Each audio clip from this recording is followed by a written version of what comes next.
Hello guys, Mammootty Vaishakh ചിത്രം Turbo റിലീസായ രണ്ടാം ദിവസവും 156 ലേറ്റ് നൈറ്റ് ഷോ കളിച്ചിരിക്കുകയാണ്.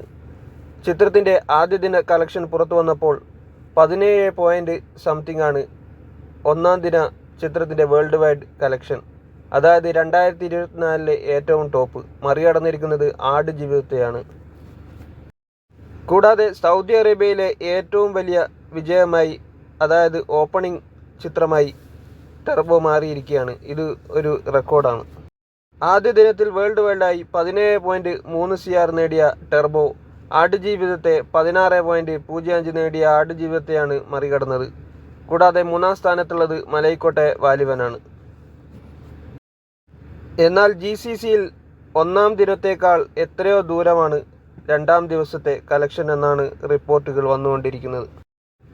ഒന്നാം ദിവസത്തെ കളക്ഷനിൽ മറ്റൊരു റെക്കോർഡ് കൂടി ടെർബോക്ക് ലഭിച്ചിരിക്കുന്നു. ഓവർസീസിൽ ഒഡിയനെയും ലൂസിഫറിനെയും പിന്നിലാക്കി 1.2 മില്യനാണ് ഒറ്റ ദിവസം കൊണ്ട് ഓവർസീസിൽ ടെർബോ നേടിയിരിക്കുന്നത്. ഇന്നിലെ നടനോടും താരത്തോടും പരസ്പരം മല്ലിടുന്ന ഏക നടനാണ് പേരിന് പോലും വട്ടം വെക്കാൻ ഇല്ലാത്ത മമ്മൂട്ടി. ഇന്ത്യൻ സീനിയർ ആക്ടേഴ്സ് ഇതുപോലെ ഒരു ഐറ്റം ഇപ്പോൾ ഇല്ല. അറിയാലോ, ഇത് മമ്മൂട്ടിയാണ്. ഈ 70-ാം വയസ്സിലും മികച്ച നടനും മികച്ച താരവുമായി കൊണ്ടിരിക്കുകയാണ് മെഗാസ്റ്റാർ മമ്മൂട്ടി. കുറച്ചു കാലമായി പൂട്ടിക്കിടക്കുന്ന 1000 സീറ്റുള്ള കോഴിക്കോട് അപ്സര നിറഞ്ഞു കവിഞ്ഞിരിക്കുകയാണ് ടെർബോ റിലീസോടുകൂടി. തിയേറ്ററിൻ്റെ വമ്പൻ തിരിച്ചുവരവ് തന്നെ ഇതോടെ